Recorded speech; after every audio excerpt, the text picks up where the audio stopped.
honorees of a $40,000 annual scholarship from the Jack Kent Cook Foundation, the largest private scholarship for community college transfer students in the country.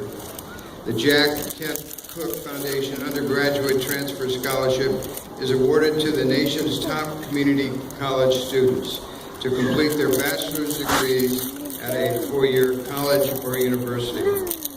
You may have read about Sharalyn's accomplishments in a front-page story that ran in Wednesday's Bellingham Herald. Sharalyn graduates today with her associate's degree. She was accepted to several universities and selected the University of Portland, where she will study molecular and cellular biology. Her goal is to work as a researcher in cancer treatment development. The granddaughter of an Alaska homesteaders and gold miners, Sharalyn grew up in an isolated Montana household that honored hard work, tenacity, courage, and independence. We are honored that Sharalyn's mother traveled from Montana to be here today. Sharalyn is an inspiration to all of us. Please join me in welcoming Sharalyn Sentinella to the podium.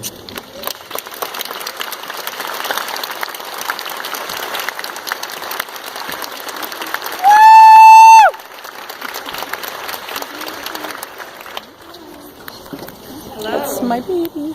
Welcome. Congratulations. You know, the last time I graduated, it was from 8th grade.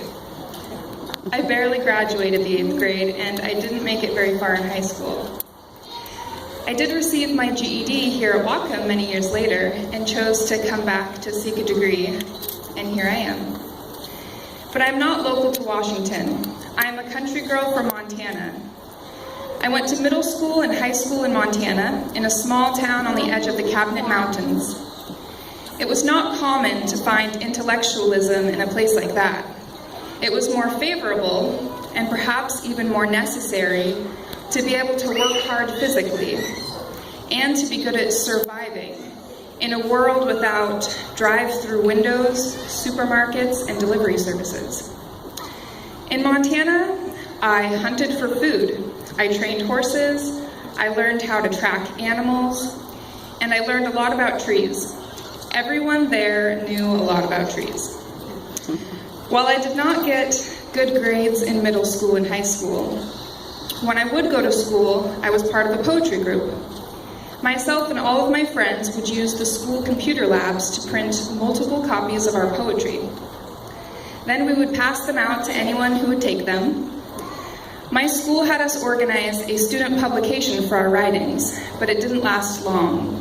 Our style was gonzo. It was spontaneous and impulsive. Our poetry was imaginative, creative, and expressive. We were imaginative, creative, and expressive. We were unconventional. I was unconventional. It was that unconventionalism which paved the way for how I would approach my life afterward. After leaving high school, I pursued art and computers. I became a photographer and an artist. I learned how to play an instrument, and I created music using computers, composing and compiling a handful of solo albums with my computer music project. But in high school, my GPA transcript read a D- in chorus, and F's in every other category. I wondered for a while after, I wondered if I was just not very smart. I wondered if I had stayed in school, would I have even been able to graduate?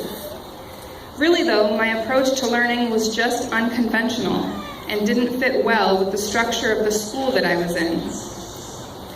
I needed to follow my passions, follow my own logic. I've always done that. When I considered coming back to school to earn a GED, I had been in the workforce for almost 10 years. My curiosity got the best of me. I had a strong desire to know. I wanted to know what I was made of. I wanted to know if I was teachable. I wanted to know if I could focus, if I could follow direction, and build my skills and knowledge to a point where I could earn a basic education degree. I honestly had no idea if I had the capacity to succeed.